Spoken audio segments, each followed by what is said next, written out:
मित्रों spectrum high school PS Patel 39 वर्षનો મારો અનુભવ છે એનો હું ટીચિંગમાં ઉપયોગ કરું છું। મારી જુદી જુદી મેથડ જે હું સમજાવતો જાઉં છું। ગુજરાત રાજ્ય લેવલે કેઆરપી આરપી તેમજ શિક્ષણના તમામ ક્ષેત્રોમાં લેખન સહિત તમામ જગ્યાએ કામ કરેલું છે।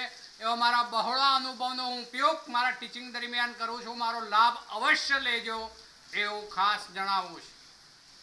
Good morning all friends. जो छेल्ले आपणे गई काले सीएफटी એટલે કે ક્રિસ્ટલ ફિલ્ડ થિયરી જેમાં અષ્ટફલકીય જ્યારે સવર્ગ સ્પીસીસ હોય ત્યારે શું થાય અને એ જ રીતે સમચતુષ્ફલકીય સવર્ગ સ્પીસીસ હોય ત્યારે કેવી રીતે જે દ્વિકક્ષકોનું છે એ સ્ફટિક ક્ષેત્ર વિપાટન થાય એ આપણે જોઈ ગયા છે। એના ઉપરથી હવે સ્ફટિક ક્ષેત્ર જે છે એમાં સ્થાયીકરણ ઊર્જાની ગણતરી કેવી રીતે થઈ શકે તે બાબત ઉપર આવું છું। શું છે જોજો બરોબર। સ્ફટિક ક્ષેત્ર સ્થાયીકરણ ઊર્જા। ચલો એને આવું કેવા છે crystal field stable energy crystal field stable energy. હવે અષ્ટફલકીય સંકીર્ણ હોય તો એમાં કેવી રીતે ગણતરી થઈ શકે એ બાબત પહેલા બતાવું છું। જુઓ અષ્ટફલકીય સંકીર્ણમાં આપણે એવું જોઈ ગયા કે જ્યારે વિપાટન થાય ત્યારે જે મધ્યમાન જે ગોળીય સ્ફટિક ક્ષેત્ર સ્તર બને છે એ વખતે જે હોય એના કરતા આપણે ત્રણ કક્ષકો જે છે એની ઊર્જા નીચી ગણીએ છીએ 1T2G ગણીએ છીએ આપણે અને બાકીની બે કક્ષકો જે હોય છે એમની ઊર્જા ઊંચી ગણીએ છીએ આ EG। શાના માટે પણ અષ્ટફલકીય માટે અષ્ટફલકીય। હવે બધી બાબત હું દોરતો નથી। ચલો એ વખતે આપણે આ તફાવત જે હતો એને डेल्टा O तरीके આપણે ઓક્ટાહેડ્રલ એટલે O તરીકે આપણે ઓળખાવ્યો।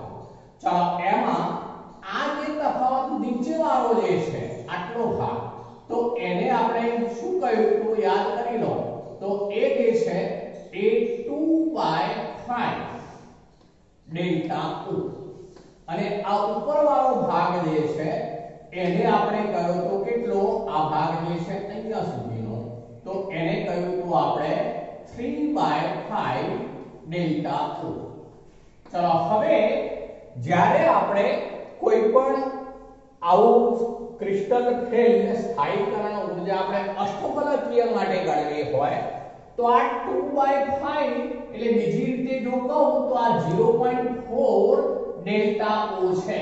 જુઓ 0.4 ડેલ્ટા O કહેવાય। ચલો જ્યારે આ જે છે એ કહેવાશે 0.6 આ 5 ગુણા 10 અને આ 3 ગુણા 6 એટલે 6 ભાગ્યા 10 કો તો 0.6 જ કહેવાય। તો 0.6 આ ડેલ્ટા O છે એવો અર્થ થઈ શકશે। હવે તેને કારણે આપણે અષ્ટફલકીય સંકીર્ણ હોય ત્યારે ક્રિસ્ટલ ફિલ્ડ સ્ટેબલ એનર્જી આપણે મેળવવી હોય તો બરાબર આવું સૂત્ર બની શકે। એ વખતે જે નંબર એટલે કે સંખ્યા નંબર ઓફ T2G ઇલેક્ટ્રોન જે હોય એ એના ગુણ્યા 0.4 અર્થ એવો થશે। ચલો પહેલા હું 0.4 લખી દઉં છું તો 0.4 પછી નંબર ઓફ T2G ઇલેક્ટ્રોન એવો અર્થ થશે। નંબર ઓફ T2G ઇલેક્ટ્રોન બરોબર એની સંખ્યા। चलो પછી આવશે જે છે એમાં એ 0.6 એટલે પ્લસ 0.6 ચલો એમાં નંબર ઓફ EG ઇલેક્ટ્રોન આવો અર્થ થશે। ચલો આ આટલો ટોટલ ડેલ્ટા O કહેવાશે। બેનો ભેગો સરવાળો કરી લીધો આપણે અર્થ એવો થશે વત્તા અહીંયા આવશે યુગ્મીકરણ ઊર્જા તો એમાં યુગ્મની સંખ્યા * p યુગ્મ ની સંખ્યા ઇન્ટુ p આવું સૂત્ર જે છે અષ્ટફલકીય માટે થશે. આ અષ્ટફલકીય માટે છે, ધ્યાન રાખજો. જો એને બદલે જો સમચતુષ્ફલકીય હોય તો એ વખતે ઉલટાઈ જાય. યાદ કરી લો, એ વખતે જે આ ઈજી કક્ષકો છે એને આપણે શું કહેતા હોઈએ છે? જી, પછી જી કહેતા હોઈએ છે. એટલે એમાં ઉલટાઈ જાય. આ અષ્ટફલકીય માટેનું છે. પહેલા એની વાત પૂરી કરી લઉં છું. ચલો, એવું એક ઉદાહરણ લઈએ છે. આવું હોય, માનો કે NH4 ઉદાહરણ આપણે લઈએ છીએ. Na છે, Na 4 times FeCl6 times આવું એક સંકીર્ણ છે. ચલો, એ સંકીર્ણ માટે આપણે CFSE નું મૂલ્ય શોધવું છે. આ CSFE નું મૂલ્ય શોધવું છે. ચલો, પહેલા તો આ FeCl6 ટાઈમ છે એટલે અષ્ટફલકીય સંકીર્ણ છે, કારણ કે લિગેન્ડ એક દંતીય Cn- એવા 6 જોડાયેલા છે. એટલે આ જે છે એ અષ્ટફલકીય સંકીર્ણ છે. માટે હવે આ સૂત્રનો આપણે ઉપયોગ કરવો પડશે. તો પહેલા એમાં Fe જે છે એની ઓક્સિડેશન સ્થિતિ શોધી કાઢો. અહીંયા Na4 હોવાથી Z થશે -4. ચલો, Z -4 હોય તો -4 બરાબર a ઇન્ટુ a પછી વત્તા 6 ઇન્ટુ -1 એટલે -6. આ બાજુ -6, આ બાજુ -4, -6 આ બાજુ આવશે એટલે +2. એટલે અર્થ એવો થયો કે Fe2 પ્લસ છે. ચલો, Fe2 પ્લસ હોય તો એમાં d કક્ષકોમાં કેટલા ઇલેક્ટ્રોન હોય? યાદ કરી લો. તો Ar પછી 3d6 હોય. 3d6 હોય. ચલો, d કક્ષકોમાં કુલ 6 ઇલેક્ટ્રોન છે એવો અર્થ થયો. એનું આ સંકીર્ણને કારણે સ્ફટિક ક્ષેત્ર વિભાજન આ રીતે અષ્ટફલકીયની રીતે થયેલું હશે. એમાં જે છે એમાં d માં 6 ઇલેક્ટ્રોન હોવાથી હવે આ કક્ષકોમાં ઇલેક્ટ્રોન બતાવું છું, જોજો બરોબર. તો આ 1, આ 2, ચલો આ 3, આ ઇલેક્ટ્રોન લખું છું, આ ચોથો, આ પાંચમો અને આ છઠ્ઠો. એટલે કુલ ઇલેક્ટ્રોન કેટલા છે? તો 6. 6 શામાં હશે? T2G માં. બરોબર. કેમ? તો અહીંયા જે લિગેન્ડ છે, આ લિગેન્ડ જુઓ બરોબર. તો એ લિગેન્ડ એ પ્રબળ પ્રભાવ ક્ષેત્ર ઉત્પન્ન કરતો લિગેન્ડ હોવાને કારણે ડેલ્ટા O સ્ફટિક ક્ષેત્ર વિપાટન વધુ પ્રમાણમાં થયેલું હોય, જેને કારણે 3 ઇલેક્ટ્રોન ક્રમશઃ પહેલા દાખલ થયા બાદ ચોથો ઇલેક્ટ્રોન એ ઈજી કક્ષકમાં જવાનું પસંદ નહીં કરે, કારણ કે આ તફાવત મોટો છે, જેને કારણે ચોથો અહીંયા આવશે, પાંચમો પણ અહીંયા આવશે, છઠ્ઠો પણ અહીંયા આવશે, જેને કારણે 6 ઇલેક્ટ્રોન આ રીતે T2G કક્ષકમાં દાખલ થયેલા છે એવું કહેવાશે. અને માટે હવે એને માટે CFSE આપણે શોધીએ તો આવું થવાનું 0.4 પછી શું થઈ જવાનું? 6. બરોબર. ચલો, ઈજી કક્ષક સંપૂર્ણ ખાલી છે. જુઓ, ઈજી તો સંપૂર્ણ ખાલી એટલે આ વેલ્યુ થવાની આવું ન થાય. આમ તો 0.6 ઇન્ટુ 0. ચલો, પછી ડેલ્ટા O. ચલો, હવે આ યુગ્મની સંખ્યા ગુણ્યા p. ચલો, p એટલે યુગ્મીકરણ ઊર્જા. બરોબર. યુગ્મીકરણ ઊર્જા છે p. કેટલા યુગ્મ છે? તો 1, 2 અને 3. યુગ્મ 3 છે માટે 3 ઇન્ટુ p. ચલો, હવે વેલ્યુ થઈ ગઈ. જુઓ, 6 ચોક 24 એટલે કે 2.4. આ તો 0 થઈ ગયું. Delta O plus 3p. તો આ એને માટે આ સંકીર્ણ માટે સ્ફટિક ક્ષેત્ર સ્થાયીકરણ ઊર્જાનું મૂલ્ય એ 2.4 ડેલ્ટા O પ્લસ 3p એવું કહેવાશે. ચલો, એ જ રીતે હવે આપણે બીજું એક ઉદાહરણ જે છે, માનો કે આ આપણે જે લીધું એને બદલે હું આવું લઉં છું બીજું ઉદાહરણ. Na4 Fe F6 ટાઈમ આવું સંકીર્ણ છે. Na4 efficient system. ચલો હવે આમાં પણ પહેલા તો શું જોઈ લેવાનું, તો અષ્ટફલકીય સંકીર્ણ છે, કારણ કે f માઈનસ એક દંતીય એવા 6 લિગેન્ડ છે અને અષ્ટફલકીય સંકીર્ણ છે. ચલો Fe ઓક્સિડેશન સ્થિતિ શોધો, તો આ ટોટલ વિભાગ 4 માઈનસ, તો -4 બરાબર 8 plus number of ligand 6 into F -1 એટલે -6 આ બાજુ આવશે એટલે +2. તો આમાં પણ Fe+2 જ છે. ચલો Fe+2 હોય તો હવે એની પાસે પણ D કક્ષકોમાં 6 ઇલેક્ટ્રોન હોય, પણ હવે અહીંયા શું જોઈશું, લિગેન્ડ F છે ફ્લોરિન નિર્મલ લિગેન્ડ હોવાને કારણે જે સ્ફટિક ક્ષેત્ર વિપાટન થશે એ ઓછા પ્રમાણમાં હશે, માટે ડેલ્ટા O નું મૂલ્ય ઓછું હશે, જેને કારણે હવે ઇલેક્ટ્રોન રચના બદલાઈ જાય.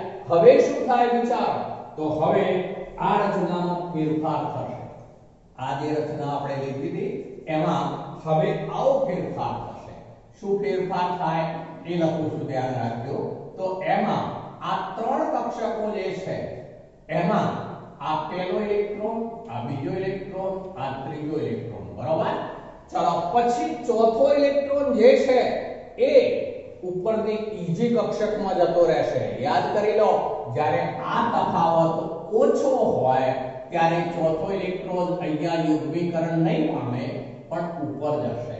ચલો આ ચોથો ઇલેક્ટ્રોન, ચલો આ પાંચમો ઇલેક્ટ્રોન, જોજો બરાબર, પાંચમો ઇલેક્ટ્રોન હજુ એક વધ્યો તો આ છઠ્ઠો ઇલેક્ટ્રોન.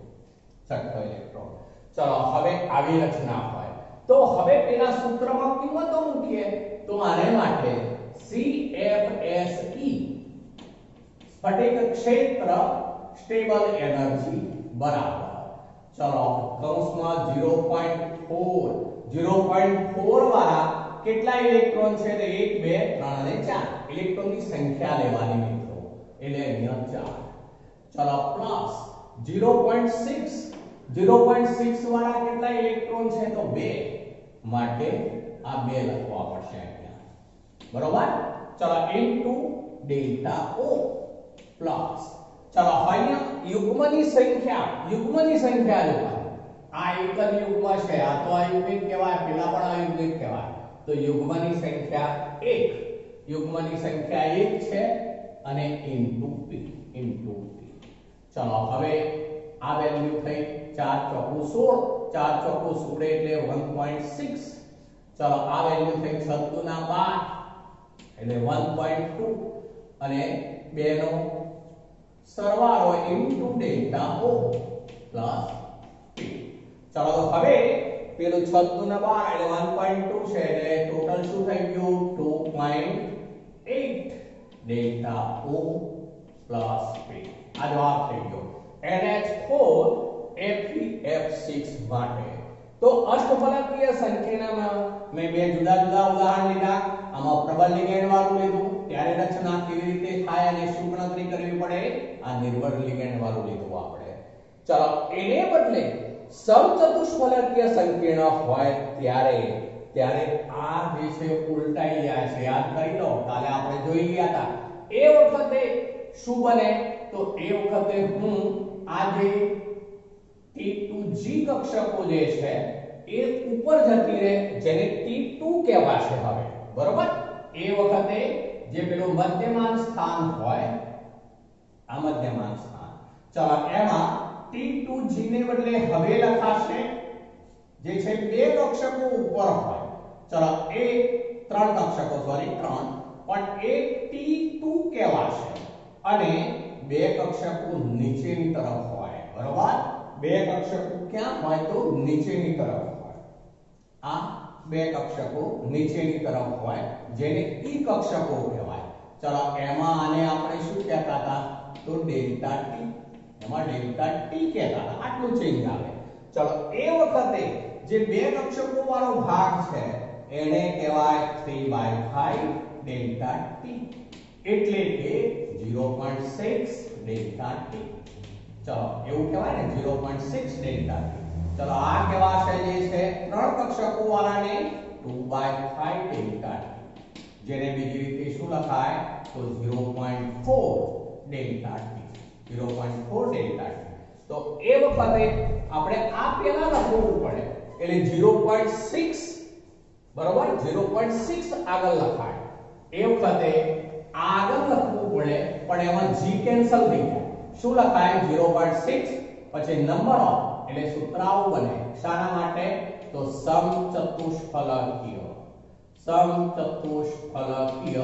માટે સૂત્રાઓ બની જશે એને માટે CFSE બરાબર પહેલું આવે 0.6 પછી નંબર ઓફ શું લખીશું ઇલેક્ટ્રોન બરાબર એ વખતે એવું લખવું પડશે નંબર ઓફ ઇલેક્ટ્રોન ચલો પછી નંબર ઓફ ઇલેક્ટ્રોન પછી વત્તા 0.4 ચલો પછી શું લખાશે તો નંબર ઓફ T2 ઇલેક્ટ્રોન ચલો ઇનટુ ડેલ્ટા T ચલો પ્લસ પછી શું લખાશે પેલાની જેમ જ યુગ્મની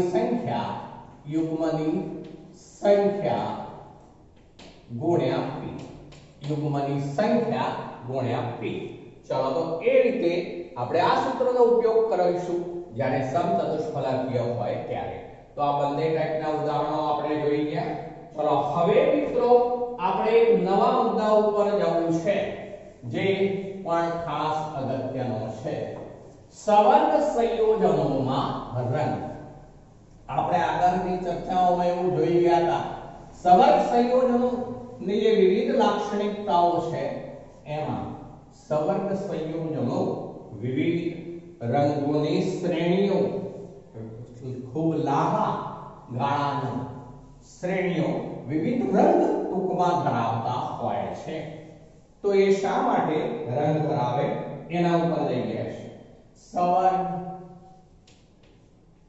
સંયોજનોમાં રંગ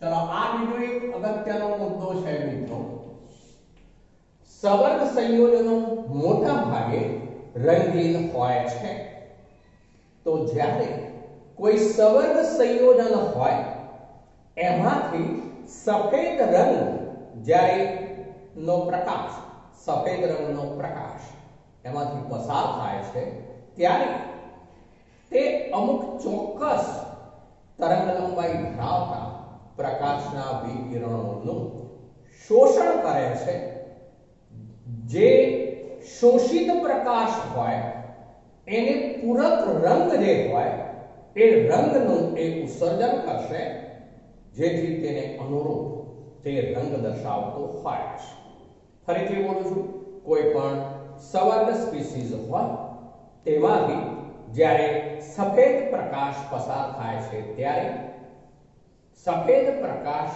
પૈકીની અમુક ચોક્કસ તરંગલંબાઈ ધરાવતા પ્રકાશના વિકિરણનું તેના દ્વારા શોષણ થાય છે તે સિવાયની બાકીની તરંગલંબાઈ ધરાવતા પ્રકાશના વિકિરણનું હવે તે ઉત્સર્જન કરશે જેને કારણે જે શોષિત રંગ હોય તેને અનુરૂપ જે પૂરક રંગ હોય એ સવર્ગ સંયોજનનો રંગ દેખાતો હોય છે દાખલા તરીકે કોઈ સંયોજન છે જે લીલા રંગના પ્રકાશનું એટલે કે તેની આવૃત્તિનું એ શોષણ કરે છે તો જે પૂરક રંગ હોય છે એનો એ લાલ દેખાય છે એટલે આપણને એ સવર્ગ સ્પીસીઝ લાલ રંગનું દેખાશે ફરીથી બોલું છું માનો કે કોઈ સવર્ગ સ્પીસીઝ છે એમાંથી જ્યારે સફેદ પ્રકાશ પસાર થાય છે ત્યારે તે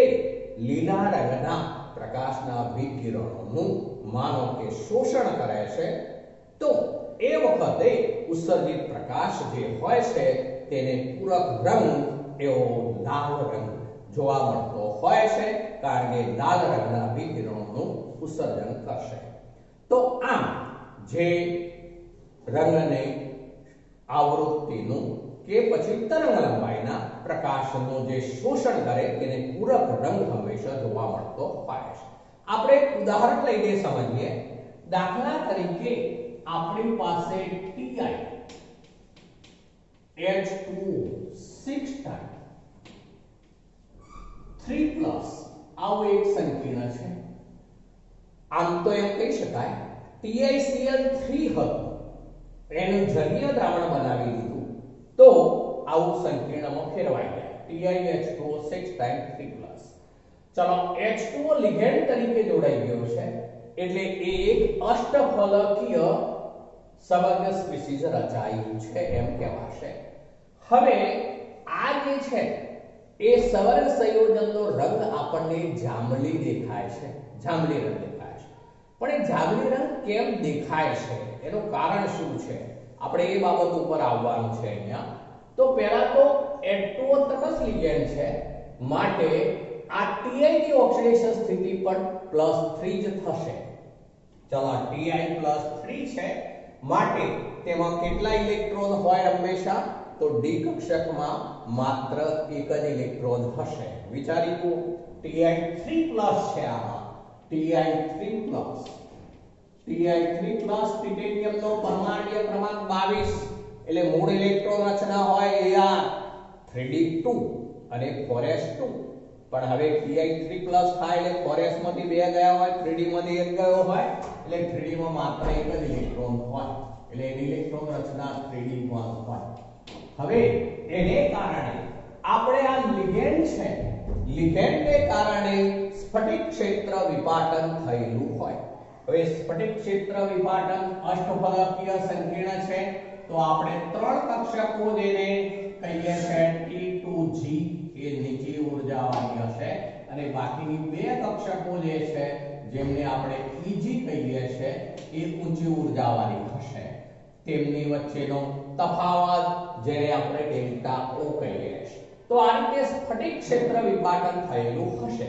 અત્યારે Ti3+ જે છે એમાં 3d કક્ષકમાં એક ઇલેક્ટ્રોન છે માટે તે નીચી ઉર્જા ધરાવતી T2G કક્ષકમાં આવેલો હશે. એટલે આ રીતની ઇલેક્ટ્રોન રચના અત્યારે હશે. તો આ ઇલેક્ટ્રોન રચના એ આવી કહેવાશે T2G1 Eg0. Eg માં કોઈ ઇલેક્ટ્રોન નથી એ ખાલી છે. પણ હવે જ્યારે તેના ઉપર જ્યારે સફેદ પ્રકાશ આપાત થાય ત્યારે, હવે સફેદ પ્રકાશ આપાત થાય ત્યારે એવું કહું છું, ધ્યાન રાખજો. ચલો સફેદ પ્રકાશ આપાત થવાને કારણે હવે આવું બનવાનું.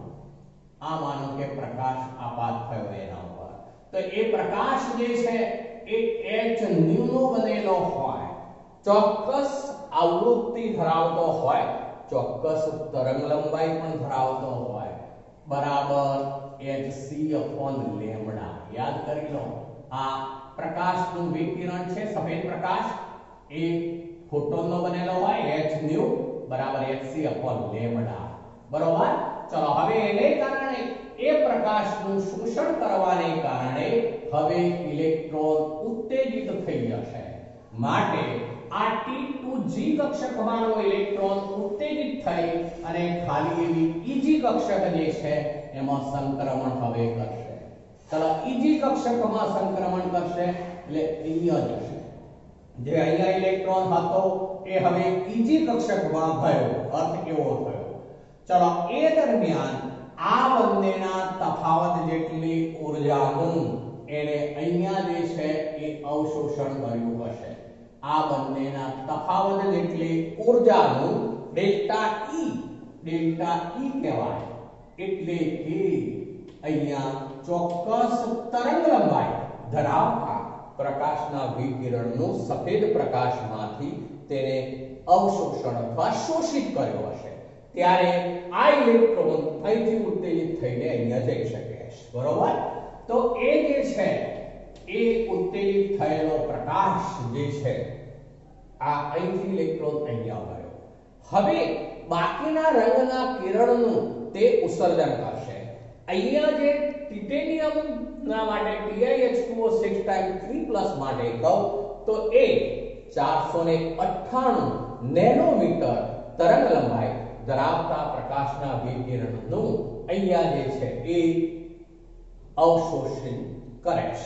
ફરીથી બોલું છું, જે TiH2O6 ટાઈમ 3+ છે એ 498 નેનોમીટર તરંગ લંબાઈ લેમ્ડા ધરાવતા તરંગના વિકિરણનું સફેદ પ્રકાશમાંથી શોષિત કરે છે, જે અર્થ એવો થયો કે તે વાદળી લીલો રંગ જે હોય છે, વાદળી લીલો એ રંગનું શોષણ કરે છે, રંગનું શોષિત કરે છે, શોષિત કરે છે. ચલો 458 નેનોમીટર તરંગ લંબાઈ ધરાવતા પ્રકાશના વિકિરણનું જે છે તરંગ લંબાઈ લેવડા હોય તેનું એટલે કે વાદળી લીલા રંગનું તે શોષણ કરે છે, જેને કારણે તેનો રંગ કેવો દેખાય છે તો જાંબલી જાંબલી રંગ દેખાય છે. એટલે એનો અર્થ એવો થયો કે જે ઉત્સર્જિત થતો પ્રકાશ હશે એ જાંબલી રંગનું વિકિરણ ધરાવતો હોવો જોઈએ, માટે આ પૂરક રંગ દેખાય છે એવો અર્થ કહેવાશે. પૂરક રંગ એ જાંબલી રંગ દેખાશે. ફરીથી એક વાત બોલું છું, TiH2O6 ટાઈમ 3+, જેમાં Ti3+ આયન છે, જેમાં 3d1 ઇલેક્ટ્રોન રચના હોય. શરૂઆતમાં તે આ રીતની ઇલેક્ટ્રોન રચના ધરાવશે, કારણ કે આ અષ્ટફલકીય સંકીર્ણ છે, માટે લિગેન્ડની હાજરીમાં સ્ફટિક વિપાટન થયેલું હોય, જેને કારણે ઇલેક્ટ્રોન T2G કક્ષકમાં એક ઇલેક્ટ્રોન હશે, T2G1 Eg0 હશે, પણ જ્યારે એ પ્રકાશનું અવશોષણ કરશે ત્યારે આ ઇલેક્ટ્રોન રચના બદલાઈ ગઈ, હવે બની એ કહેવાશે T2G0 Eg1. હવે આવું બની ગયું Eg1. ત્યારે તે 458 નેનોમીટર તરંગ લંબાઈ ધરાવતા પ્રકાશ વાદળી લીલા રંગનું સફેદ પ્રકાશમાંથી શોષણ કરે છે, ત્યારે તેને પૂરક એવા જાંબલી રંગનું એ ઉત્સર્જન કરતો હોવાથી તેનો રંગ જાંબલી દેખાય છે. ચલો હવે અહીંયા આ લિગેન્ડ છે એની હાજરીને કારણે જ સ્ફટિક વિપાટન થતું હોય છે. જો લિગેન્ડ ગેરહાજર હોય તો આવું સ્ફટિક વિપાટન થઈ શકે નહીં, સ્ફટિક ક્ષેત્ર વિપાટન થઈ શકે નહીં, માટે એ વખતે રંગહીન હોય. માનો કે આ સંયોજન જે છે એ TiH2O6 ટાઈમ Cl3 આવું સંકીર્ણ છે જે જાંબલી રંગ ધરાવે છે. આ જે છે એ જ પેલું તો એ જાંબલી રંગ ધરાવે છે, પણ એને ગરમ કરીએ ત્યારે પાણીના અણુઓ જે છે ઉડી જશે. પાણીના અણુઓ ઉડી જવાથી TiCl3 બનશે, તે રંગહીન બની જશે. પાણીના અણુઓ દૂર થઈ જાય તો લિગેન્ડ દૂર થઈ જાય, લિગેન્ડ દૂર થઈ જાય તો સ્ફટિક ક્ષેત્ર વિપાટન થઈ શકે નહીં, અને માટે તે રંગહીન બની જશે. એ જ રીતે જો એટલે અર્થ એવો થયો કે એકલું TiCl3 હોય તો એ રંગહીન, એ રંગહીન. ચલો એ જ રીતે CuSO4 એકલું હોય, CuSO4 તો એ જે છે એ સફેદ રંગનું હોય છે, સફેદ રંગનું હોય છે. પણ એને બદલે CuSO4.5H2O હોય, એટલે કે સ્ફટિક જળયુક્ત છે સાથે, એટલે અર્થ એવો થશે કે H2O ના અણુઓ લિગેન્ડ તરીકે એમાં જોડાઈ જશે. CuH2O5 ટાઈમ્સ કૌંસપૂરો SO4 એવું સંકીર્ણમાં ફેરવાઈ જાય, જેને કારણે તે વાદળી રંગ ધરાવે છે, આછો વાદળી રંગ ધરાવે છે. તો આ લિગેન્ડની હાજરીને કારણે સ્ફટિક ક્ષેત્ર વિપાટન થતું હોય છે. તેને કારણે જે સવર્ગ સંયોજન હોય તેમાં જ્યારે સફેદ પ્રકાશ પસાર થતો હોય ત્યારે તે અમુક ચોક્કસ તરંગ લંબાઈ ધરાવતા પ્રકાશના વિકિરણોનું શોષણ કરશે, જ્યારે બાકીના જે ચોક્કસ તરંગ લંબાઈ ધરાવતા પ્રકાશના વિકિરણોનું ત્યારબાદ ઉત્સર્જન કરશે, જેથી શોષિત પ્રકાશ જે હોય તેને લીધે જે રંગ હોય એટલે શોષિત પામતા રંગને પૂરક રંગ ઉત્સર્જિત થતો હોવાથી તે સંકીર્ણનો રંગ એ ઉત્સર્જનને અનુરૂપ રંગ જોવા મળતો હોય છે. હવે અહીંયા લિગેન્ડ બદલાય તો પણ સ્ફટિક ક્ષેત્ર વિપાટન બદલાતું જાય છે, જેથી તેને અનુરૂપ રંગ પણ બદલાતો જાય છે. એવું એક ઉદાહરણ લઈએ છે. દાખલા તરીકે આપણે NiCl2 નું જલીય દ્રાવણ લઈએ છીએ, NiCl2 નું જલીય દ્રાવણ. ચલો NiCl2 નું જલીય દ્રાવણ હોય તો તે આ સ્વરૂપમાં હશે NiH2O6 ટાઈમ Cl2, બરોબર. હવે હું Cl2 અત્યારે લખતો નથી, NiH2O6 ટાઈમ જે છે એનો વિભાગ લખી દઉં છું 2+. તો આ NiH2O6 ટાઈમ 2+ આવું જલીય દ્રાવણ છે આપણી પાસે. ચલો આ લીલા રંગનું દ્રાવણ છે, લીલા રંગનું દ્રાવણ છે. હવે જો તેમાં ઇથેન 1,2-diamine EN ક્રમશઃ ઉમેરવામાં આવે. ચલો શું ઉમેરવાની વાત છે? EN ક્રમશઃ આપણે એનું પ્રમાણ EN જેમ NI એનું પ્રમાણ કહું છું, એ પ્રમાણ 1:1, 1:1, પછી બીજું લઉં છું 2:1 અને 3:1 બને એ રીતે આપણે EN ક્રમશઃ વધુ પ્રમાણમાં ઉમેરતા જઈશું. ત્યારે શું થાય બતાવું છું એ જુઓ. આવા લીલા રંગના NiH2O6 ટાઈમ 2+ સંકીર્ણમાં હવે EN ઉમેરીએ છીએ. ત્યારે EN ઇથેન 1,2-diamine દ્વિદંતીય લિગેન્ડ હોવાને કારણે એક EN અંદર દાખલ થાય ત્યારે આમાંથી બે H2O જે છે એ વિસ્થાપન પામશે, જેને કારણે હવે આવું બનવાનું NiH2O4 ટાઈમ્સ EN 2+. ચલો આવું સંકીર્ણ બન્યું અને 2H2O મુક્ત થઈ ગયા. આ જે સંકીર્ણ બન્યું છે એ સંકીર્ણનો રંગ જે હોય છે આછો વાદળી છે, આછો વાદળી. ચલો હવે એ આછો વાદળી રંગ ધરાવતું જે NiH2O4 ટાઈમ્સ EN છે એની અંદર હવે વધુ ફરીથી EN ઉમેરીએ છીએ. ચલો ફરીથી EN ઉમેરીએ એટલે EN 2 થવાના અર્થ એવું થયું, એટલે હવે બન્યું EN ફરીથી બે H2O દૂર થાય, જેથી NiH2O twice EN twice ચોરસ કૌંસ પૂરો ચાર્જ 2+ જ રહેશે કારણ કે EN તટસ્થ છે. પણ હવે જે આ આછો વાદળી રંગ ધરાવતું હતું તેમાંથી રંગ ફરીથી બદલાઈ જાય છે અને તેમાંથી આ જે બને છે એ રંગ વાદળી જાંબુડિયો રંગ બને છે, વાદળી જાંબુડિયો રંગ બને છે અને આ દરમિયાન 2H2O પાછા મુક્ત થશે. ચલો હવે ફરીથી આપણે એ જ લઈએ છે NiH2O twice EN twice 2+. ચલો હવે જે કયા રંગનું છે તો વાદળી જાંબુડિયો રંગ ધરાવે છે. એમાં ફરીથી EN ઉમેરીએ છે. હવે તો આ 2H2O પણ દૂર થઈ જશે અને EN દાખલ થઈ જશે, જેથી છેવટે હવે NiEN thrice બની જવાનું. NiEN thrice 2+, બરોબર ને? NiEN thrice 2+ aqueous અને વત્તા 2H2O, તો છેવટે તે જાંબલી રંગનું બની જાય છે.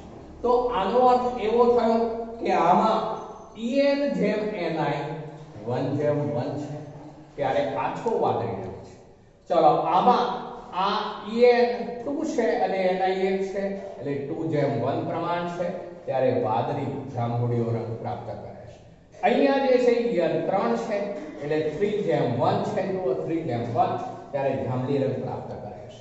તો આ રીતે NiCl2 નું જલીય દ્રાવણ જે વાસ્તવમાં NiH2O6 ટાઈમ 2+ aqueous ને કારણે તે લીલો રંગ ધરાવતું હોય છે. આવા લીલા રંગના દ્રાવણમાં આપણે ક્રમશઃ EN ઉમેરતા લઈએ છે, જે EN જેમ NI નું પ્રમાણ અનુક્રમે 1:1, 1:2, 1:3 સોરી 3:1 કહીશું. ચલો 1:1 પછી આ EN પેલા બોલીએ છીએ EN જેમ ni લખ્યું છે એટલે 2:1 અને આ 3:1 પ્રમાણ થાય છે તેમ દરેકનો રંગ શું થાય છે બદલાય છે. એવું કેમ બનશે મિત્રો? તો જે સ્ફટિક ક્ષેત્ર વિપાટન થશે તેનો આધાર લિગેન્ડ જે છે એની ઉપર રહેલો હોય છે. લિગેન્ડ અહીંયા H2O 6 હતા, જ્યારે હવે H2O 4 થયા, En 1 થયું, જ્યારે આમાં H2O 2 થયા, En 2 થયા, આમાં 3 En થયા અને માટે લિગેન્ડ બદલાવાને કારણે તેમના રંગમાં પણ ફેરફાર થાય છે. લીલામાંથી આછો વાદળી, આછા વાદળીમાંથી વાદળી જાંબુડિયો અને વાદળી જાંબુડિયામાંથી છેવટે જાંબલી રંગ થાય છે.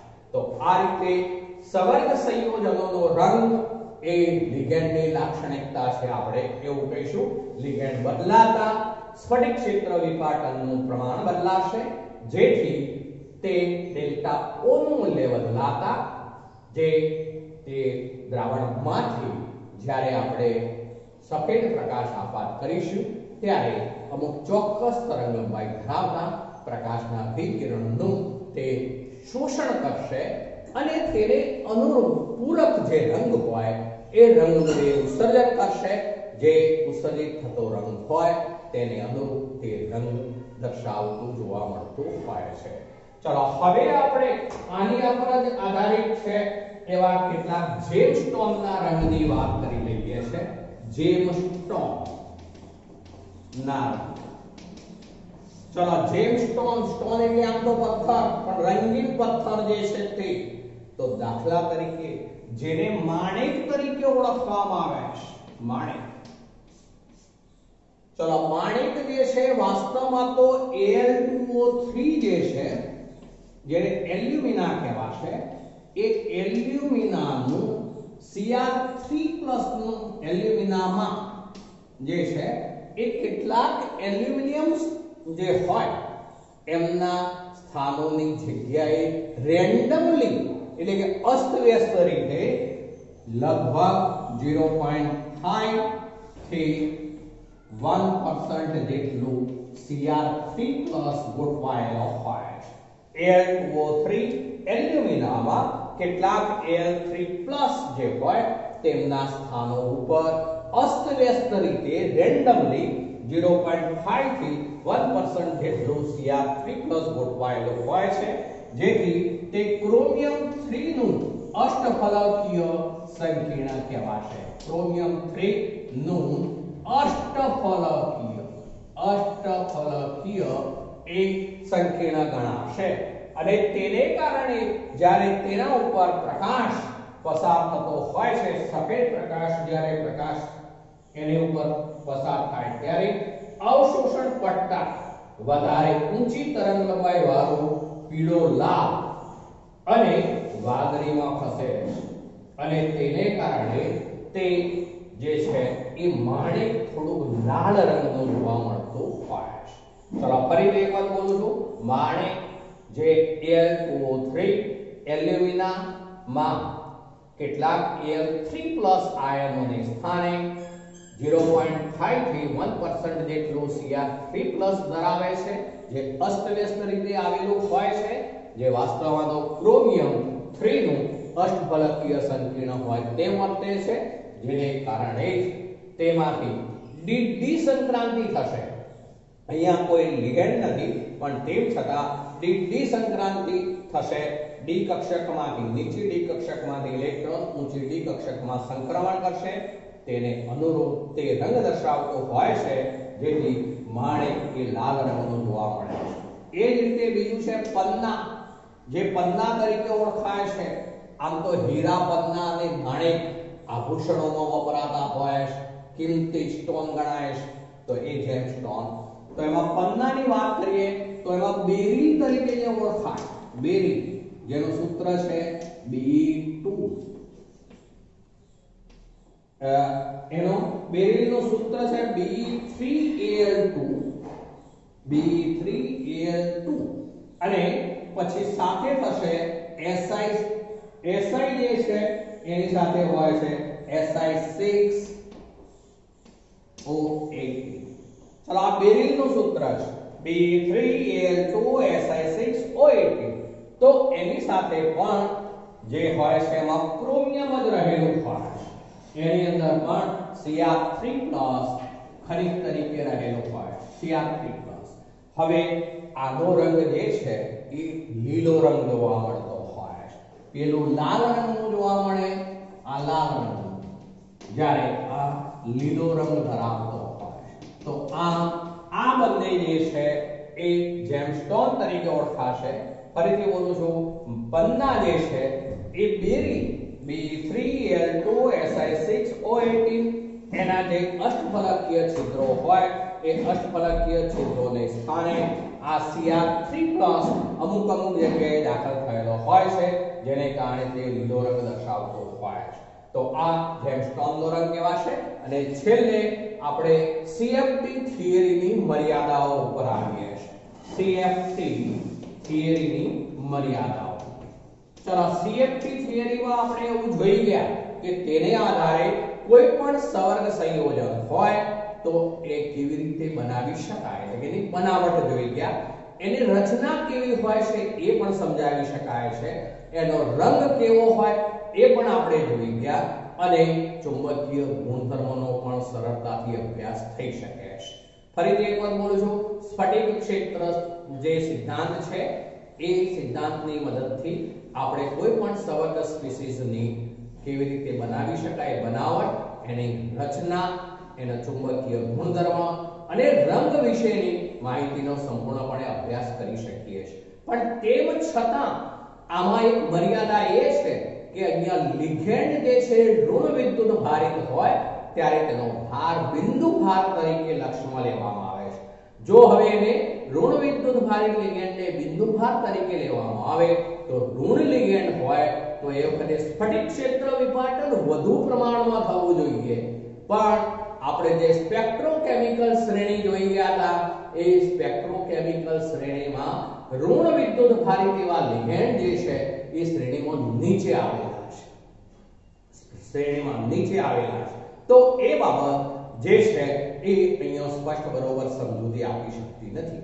અને બીજી બાબત કે અહીંયા જે છે એ લિગેન્ડ જે છે એ જ્યારે ઋણ લિગેન્ડ જે છે એ બંધન પામે છે મધ્યસ્થ ધાતુ આયન સાથે, ત્યારે એનું બંધન, એની સહસંયોજક ખાસિયત જે છે એ સમજાવી શકતું નથી. આ સિદ્ધાંતમાં જે લિગેન્ડ છે એનું બંધન એ સહસંયોજક ખાસિયત કેમ છે એ સમજૂતી આપી શકતું નથી.